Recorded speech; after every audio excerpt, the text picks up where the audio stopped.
নমস্কার বন্ধুরা, আপনারা সবাই দেখছেন সরকারি সংবাদ ইউটিউব চ্যানেল। বন্ধুরা, অবশেষে কিন্তু সমস্ত ঋণ গ্রহীতাদের অপেক্ষার অবসান হলো।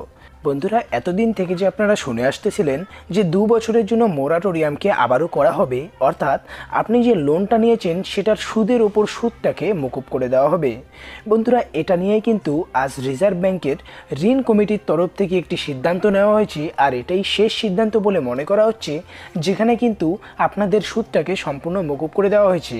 বন্ধুরা, এটা কোনো ফেক নিউজ না, এটা আনন্দবাজার পত্রিকা নামক একটি সংবাদ মাধ্যমে দেওয়া হয়েছে, সেখান থেকেই আমি আপনাদের দেখাচ্ছি। বন্ধুরা, যদি আপনি বন্ধন, এসকেএস, আশা, ডোকরা বা সেলফের গ্রুপ থেকে যদি আপনি লোন নিয়ে থাকেন, আর এছাড়াও যদি একে যদি আপনার এই লোনের কিস্তি থেকে থাকে, তাহলে কিন্তু ভিডিওটাকে মনোযোগ সহকারে সম্পূর্ণ দেখবেন।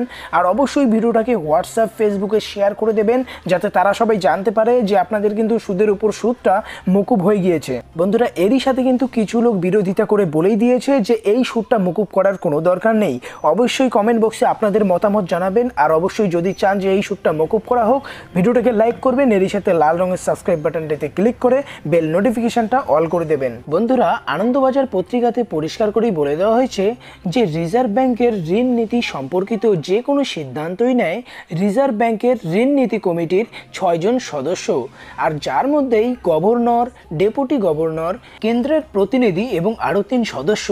এদের মধ্যে 3 জন অনুপস্থিত থাকার কারণে 29 তারিখের শুনানিতে কিন্তু কোনো রায় দেওয়া হয়নি।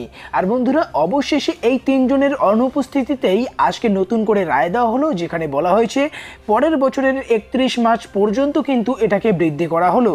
বন্ধুরা, মনে করা হচ্ছে এটাই চূড়ান্ত সিদ্ধান্ত বলে গণ্য করা হবে, আর খুব শীঘ্রই রিজার্ভ ব্যাংক এই সিদ্ধান্তে মূল্যায়ন করতে চলেছে। কিন্তু বন্ধুরা, এর পরেই কিন্তু বিরোধীদের দিক থেকে ধেয়ে আসে নানা ধরনের সমালোচনা। তবে আপনাদের মতে কি সুদ মকুব করাটা কি ঠিক না ভুল, অবশ্যই কিন্তু কমেন্ট বক্সে জানাবেন।